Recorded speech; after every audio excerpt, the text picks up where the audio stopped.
Eclesiastes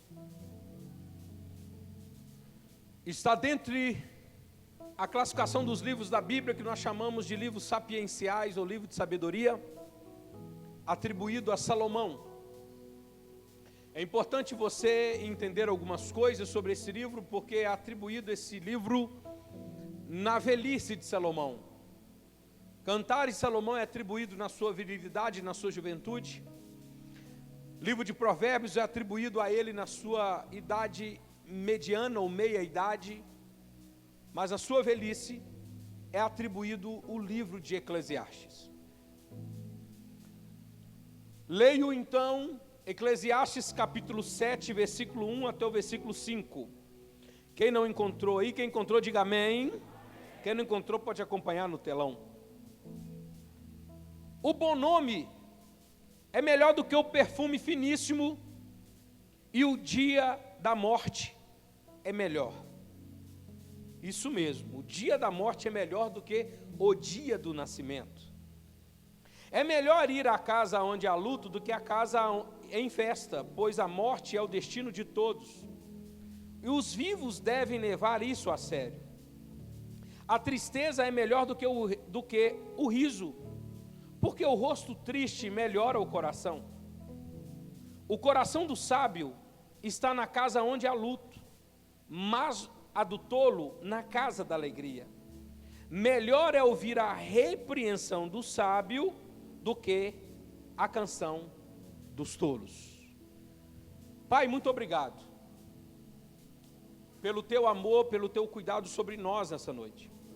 Nos dê entendimento na tua palavra, para que cresçamos naquilo que o Senhor tem para nós. Muito obrigado, no nome de Jesus, amém e amém.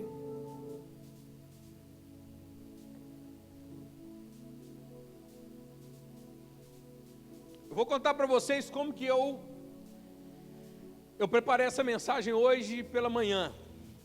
Pretendia pregar um outro texto, mas foi as minhas andanças que eu passei em frente ao cemitério por 4 vezes hoje. Foi isso que me inspirou a pregar esse texto. Misericórdia, pastor. Pastor tira cada uma, né? Passar em frente ao cemitério, Deus fala com o pastor. Amém? Não há onde Deus não fale. Se não tem onde se esconder dele, há onde ele não fala conosco. É interessante porque quando eu disse um pouco sobre Salomão, sobre a perspectiva, em que circunstância da sua mente, da sua vida que ele escreve esse livro. E é interessante que quando nós meditamos no livro de Eclesiastes, eu gosto de livros poéticos, porque são desafiadores. São livros que trabalham com coisas que literalmente frustram muita coisa que a gente pensa que é bom.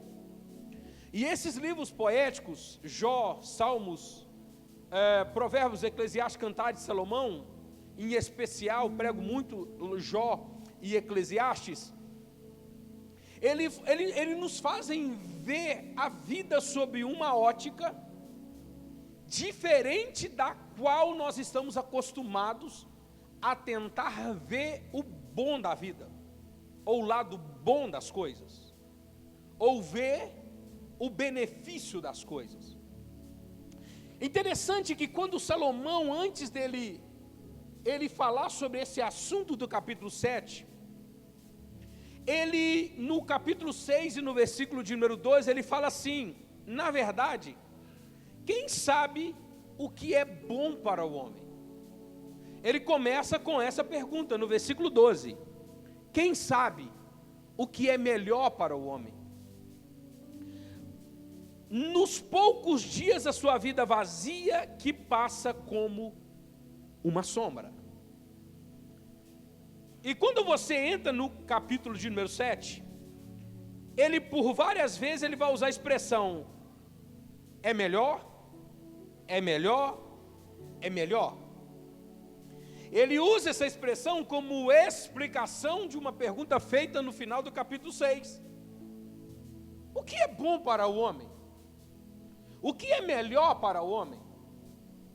Então Salomão, ele vem desenvolvendo essa ideia, Por quê? Porque a vida, todo mundo gosta de viver uma vida de ilusão. Parece que a vida de ilusão é a vida em que nós mais preferimos viver. Uma vida de ilusão. Uma vida em que a gente, ao invés de ver Deus cuidando de nós em todo o propósito, a gente só consegue ver Deus quando as coisas estão boas. Mas quando as coisas estão más, parece que Deus não está ali. Parece que Deus não existe. Parece que Deus não é real. Parece que Deus não está preocupado conosco.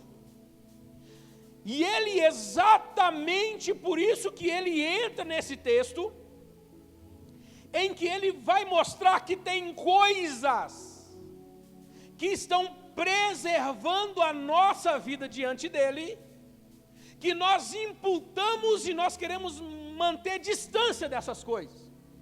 E Salomão, ele vai falar sobre morte, luto e sofrimento.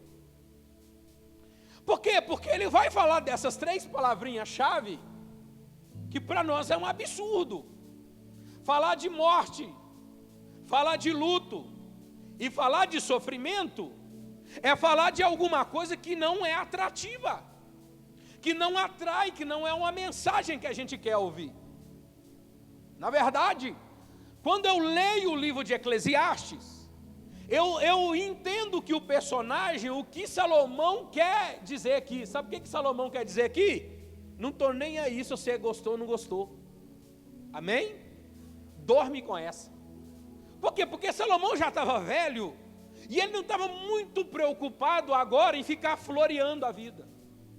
Ele está preocupado agora em começar a mostrar para nós, para os mais novos, que essa vida debaixo do sol é tudo vaidade, é tudo sem sentido, a coisa é passageira, a coisa está passando, os tempos estão passando, e nós estamos reclamando dos mesmos problemas, e nós estamos questionando das mesmas lamúrias, nós estamos reclamando das mesmas coisas e nunca conseguimos sair daquele problema. Então ele começa a dizer, melhor do que. E uma das coisas aqui que me chama a atenção, que quando Moisés, no capítulo de número 9 de Salmos, e o versículo 12, que é atribuído a Moisés, esses salmos, ele diz nos salmos assim, ensina-nos a contar os nossos dias, para que alcancemos um coração sábio. Ele fala, me ensina a viver cada dia, me ensina a ler os meus sofrimentos, a ler as minhas circunstâncias, a ler os meus lutos, para que eu me torne uma pessoa melhor, para que eu me torne um homem e uma mulher melhor. Isso é tão real, que quando a criança vem ao mundo, ela vem rindo ou chorando? Ela vem rindo ou vem chorando? Por acaso algum filho nasceu, o seu médico falou com o seu filho assim, dá um sorriso pro doutor. Não, é tapa na bunda mesmo e acorda. E já abre o berreiro, tá vivo. E quando você morre, é de bar de lágrimas ou de riso? Melhor lágrima, né? Se morreu e está rindo, o negócio está feio do seu lado. Mas vamos seguir no que é mais certo. Na hora da morte, o que nos acompanha são risos ou lágrimas? Também choros. Você está vendo que a realidade que nós chegamos é com choro. E a realidade que nós vamos também é com choro. São realidades em que para nós, muitas vezes, não queremos que elas façam parte da nossa vida. Mas você vai ver que Salomão falou aqui que ela é melhor do que o riso. Que está abatido é melhor do que está encantado. Tem uma coisa que eu aprendi que é um grande privilégio que temos e que atribuímos como algo ruim, a dor. A dor é boa ou ruim? É ruim porque dói. Não é? Mas imagine se você não sentisse dor. Você saberia a hora de parar com alguma coisa? Se você não sentisse dor, você não... Será que você veria o seu limite? Se você não sentisse dor, você não saberia que o seu corpo está dizendo, para. Se você não sentisse dor, você está lá no fogão. Quando a trempe, o fogo aproxima da sua mão, o que você faz? Opa! Ai! E se você não sentisse dor? O seu dedo estava lá na trempe, queimando. Dor é bom, porque te mostra o seu limite. Só que o homem hoje, eu falei umas quartas-feiras atrás, que o homem hoje quer ser Deus. Ele quer fingir que não sente dor. Ele quer fingir que não tem limite. Por quê? Que quando eu passei em frente ao cemitério, porque eu tenho no cemitério parentes, irmãos, avós, tios, conhecidos enterrados ali. Passo ali sem nenhum, ai meu Deus, não, passo normal, mas é passando e vendo aquelas famílias que toda hora que eu passei ali, aquela tristeza das famílias que agora tem que ficar do lado de fora e entrar 10 em 10. Isso é, se você puder velá-lo. Se você não puder velá-lo, você só pode entrar 10 e enterrá-lo rápido e ir embora para sua casa. A gente vê isso. E eu comecei a pensar, Deus, o que para nós era, castigava a gente tanto, era tão ruim, estar com a última despedida com um parente nosso num caixão, hoje é o desejo que a gente quer. Ter uma última despedida para abraçá-lo, nem que seja no caixão, nem que seja naquela hora, daquela última despedida, a gente quer. E quando eu comecei a pensar nisso, eu comecei a ir para o meu trajeto, indo para o sítio, ou voltando, que ontem eu tive que voltar para fazer um casamento, por isso que eu passei várias vezes em frente ao cemitério. E eu comecei hoje a pensar alguma coisa. Por quê? Porque todos nós temos a tendência de viver distantes de Deus. Infelizmente, depois que o homem peca, ele tem a tendência de se afastar de Deus. Mas são alguns intempéries que vão fazer o homem se reaproximar dele. Salomão, ele não trabalha com o ideal. O ideal é o que Adão e Eva viviam antes de pecar. O ideal era o que vivia Adão e Eva. Deus ia visitá-los todos os dias, não sentia dor, não sentiam nenhuma privação de nada, mas eles escolheram isso, mas o ideal seria isso, mas ele trabalha com o real. O real é o quê? A dor me aproxima de Deus, a dor me mostra quem eu sou, a dor me mostra o meu limite, as privações me mostram o quanto eu dependo de Deus. E é por isso que Salomão, ele escreve coisas aqui que a gente não é muito fã. A primeira coisa que ele fala, que é melhor o dia da morte do que o dia do nascimento. Hein? É melhor o dia da morte do que o dia do nascimento.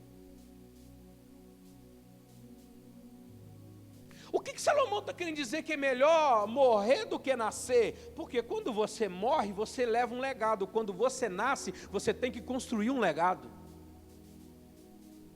Quando você nasce, você tem que construir. Quando você morre, você já construiu.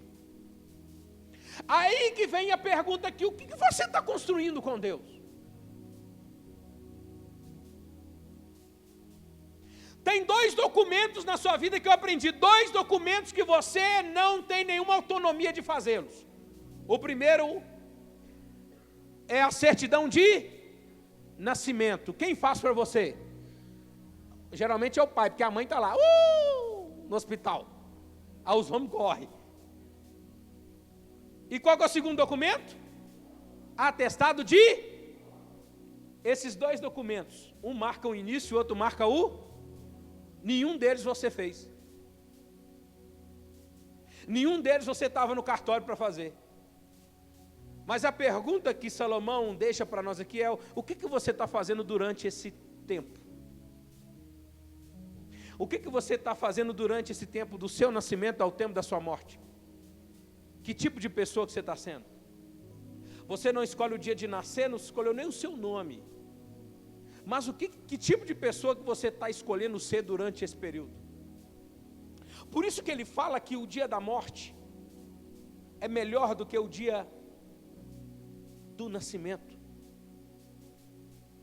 E depois no versículo 2 ele fala que é melhor ir à casa de luto do que ir à casa de festa. Meu irmão, eu pergunto para você, vou isentar você de um parentesco com alguém para não ficar muito doloroso.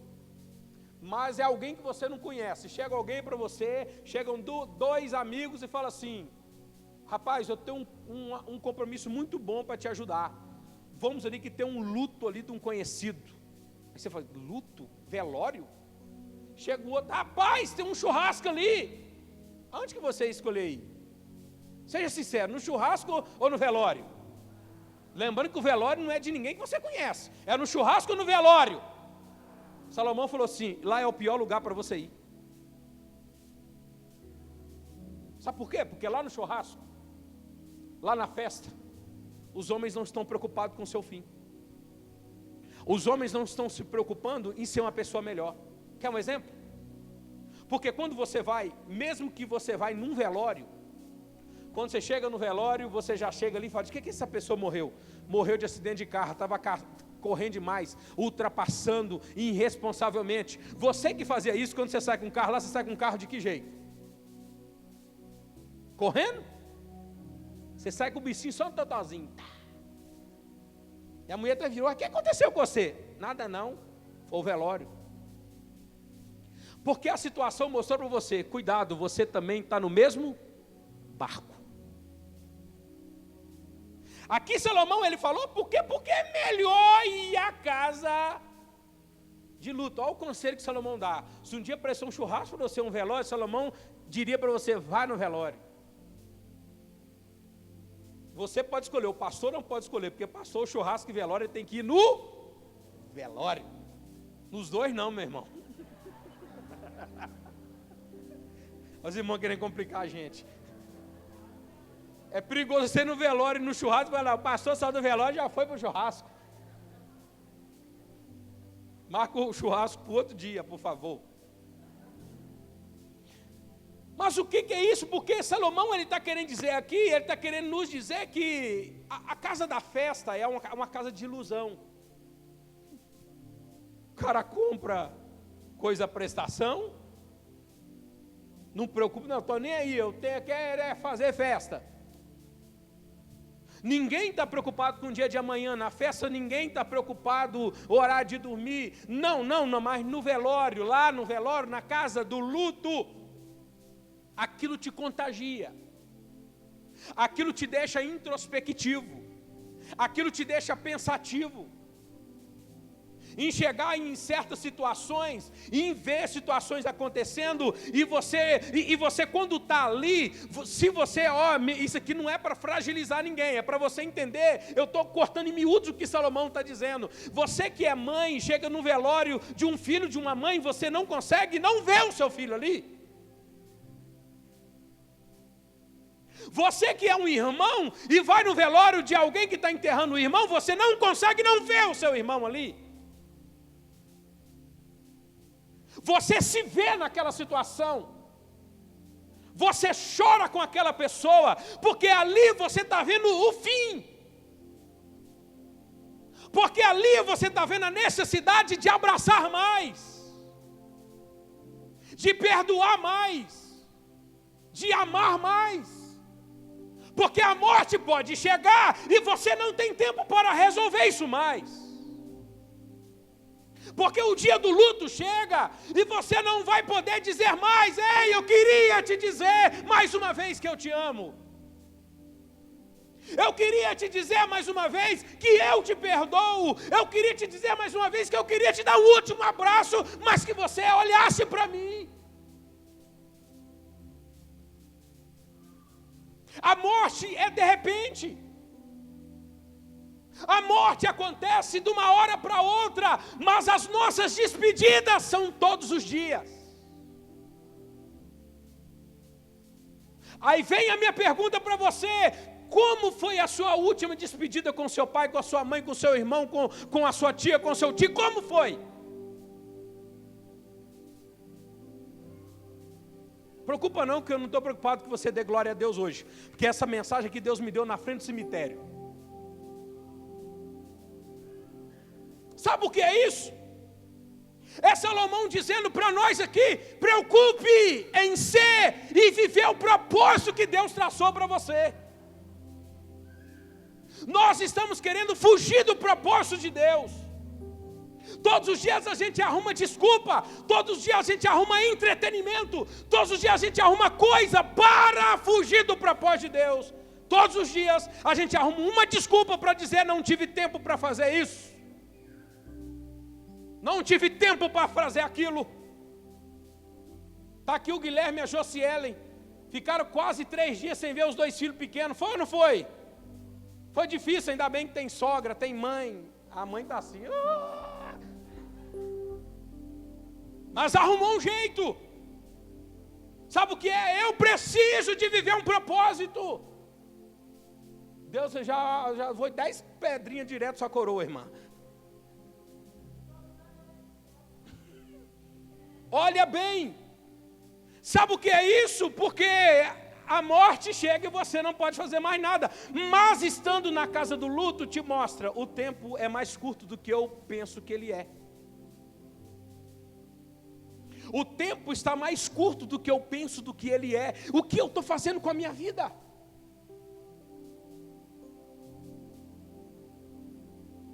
Deus escolheu esse dia para te pegar na reta de novo, para dizer para você: ainda o luto seu não chegou, mas pode chegar. E quando chegar, você vai dizer o quê? Pensem muito bem no que a palavra de Deus nos ensina. A Bíblia fala muito bem o que é o homem. A Bíblia diz que o homem é como a erva. Hoje nasce e amanhã desaparece. Amanhã ela não existe mais. Amanhã ele não existe mais. No mesmo salmo que o salmista, no Salmo 103, diz isso. Ele diz assim: mas o Senhor é um Pai que não nos trata segundo o que nós merecíamos. Ele olha para a nossa estrutura e se lembra que nós somos pó. Ele é Deus de misericórdia. Mas hoje o Senhor diz para nós aqui: olha, o que você acha hoje que está acontecendo com você, que está acabando contigo, é o que está te transformando.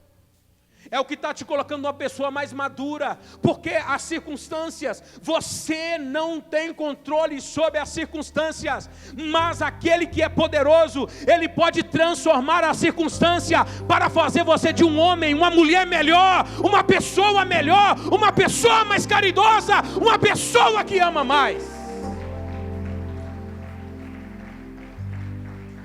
Isso é tão interessante que o próprio...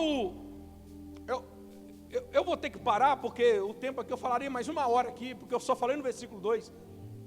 Que o próprio apóstolo Paulo, em 2 Coríntios, capítulo 1 e versículo 3, ele diz assim: Deus é o Deus de toda consolação, que nos consola em toda a nossa tribulação, para que consolemos os outros nas mesmas consolação pelas quais nós somos consolados. Sabe o que Paulo disse aqui? Deus te consola nas suas lutas. Deus te marca nas suas lutas.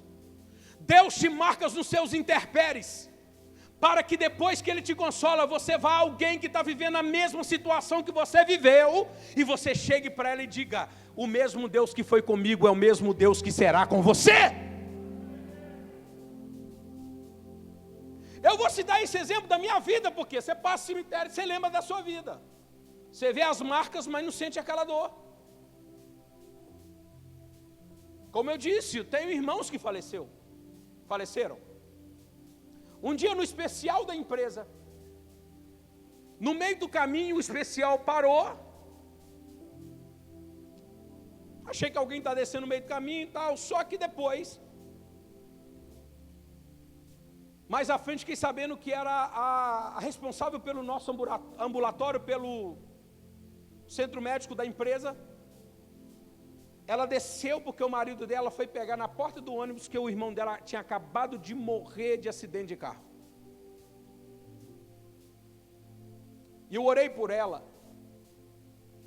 E quando ela voltou a trabalhar, eu fui lá na área onde ela estava. Todo dia eu ia lá ver se ela voltou. E quando ela voltou, eu fui lá no local onde ela trabalha, no centro médico. Entrei, eu preciso falar com a Aline. E quando eu entrei, Alisson, entra aqui. Eu peguei na mão dela e disse assim: Aline, eu sei o que você está sentindo. Eu sei da sua perda. Eu sei o tamanho da sua dor, porque eu também perdi. Mas eu quero te dizer que o mesmo Deus que me consolou é o mesmo Deus que vai te consolar. E disse para ela: Deus vai te dar vitória. Ela disse: Alisson, muito obrigado. Você sabe o que eu estou sentindo? Sei. Sabe o que Salomão está ensinando? É isso. Estar na casa do luto é saber que nós estamos num trajeto em que nós temos de andar de mãos dadas. É o abraço que vai ser o consolo, e o dinheiro não vai resolver. Salomão está falando do fim, porque o que os homens mais buscam hoje, que é sucesso e que é dinheiro, nunca conseguirão livrá-los da realidade da morte. Que os homens mais procuram ser reconhecidos como deuses, como ídolos, mas não isentam eles da realidade da morte. Por isso que ele disse: é melhor estar na casa do luto do que na casa de festa. Por que você acha que Neymar gosta de tanto de festa? No meio de pandemia, enche as mansões dele, porque ele não está preocupado com o dia de amanhã. Mas por que você acha que a Bíblia diz: ali não é o lugar, e sim no lugar do luto? É porque lá no luto, você vê que o seu dinheiro, você vê que o seu ego, você vê que o seu orgulho, você vê que a sua dureza de coração não vão livrar você do juízo vindouro. Mas tem uma coisa que te livra: é ver que você é passageiro, é ver que você é pó, é ver que você é cinza. Mas aquele que te faz poderoso é o Deus Todo-Poderoso, que te faz maior.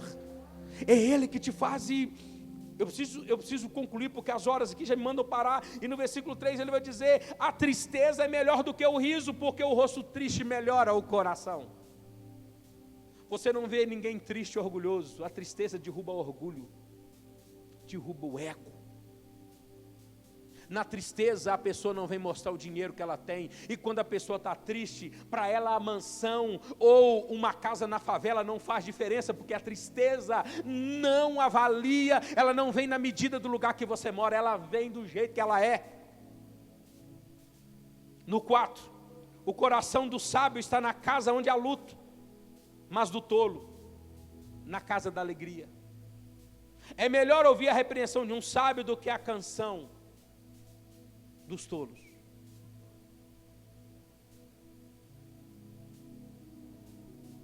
Fique em pé.